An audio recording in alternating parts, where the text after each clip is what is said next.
Здравейте!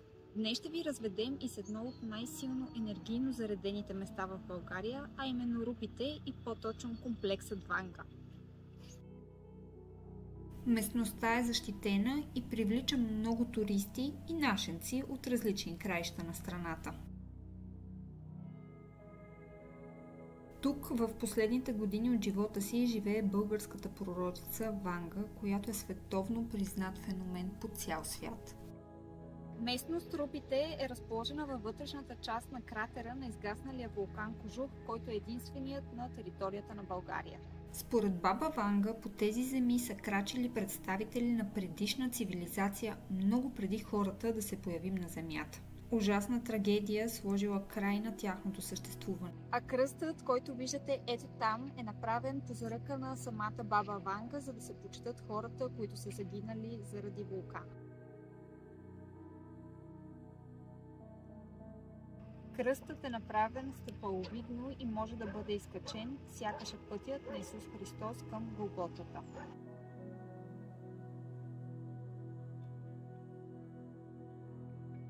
Храмът Света Петка Българска отново е построен по идея на баба Ванга и нейният завет е той да бъде храм за всички вярващи, без значение какво е тяхното вероизповедание. Точно до църквата има чешма, от която може да си налеете минерална вода, която се смята, че е лечебна. Най-вероятно ще ви направи впечатление, че украсата в храмът е много по-необичайна. Тя е дело на художникът Светлин Русев, който изобразява светците по по-реалистичен начин.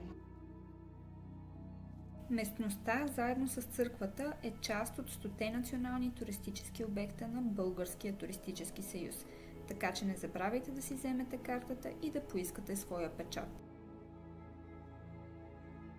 Нужни са само няколко часа на това място, за да се заредите и да си починете от натовареното ежедневие. Енергията на Рупите наистина е невероятна и ви зарежда, изпълва ви с чистота и просто ви става леко на душата.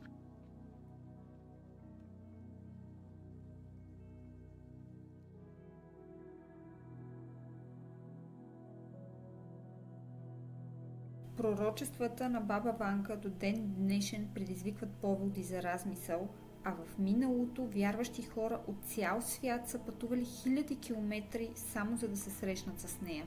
Районът е единственото място в страната, където могат да се наблюдават и 4 вида наши костенурки, както и почти всички видове змии.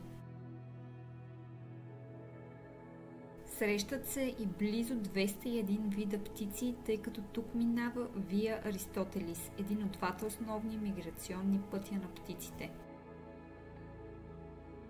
Рупите крият и друго голямо богатство – лечебните терапевтични извори, които бликат благодарение на изстиналия вулкан Кожух. Баба Ванга казва за Рупите: това място тук е много особено. Служи ми като акумулатор и от него аз черпя енергия и сила. Някога тук е горял страшен огън, а този хребет над нас крие една голяма тайна.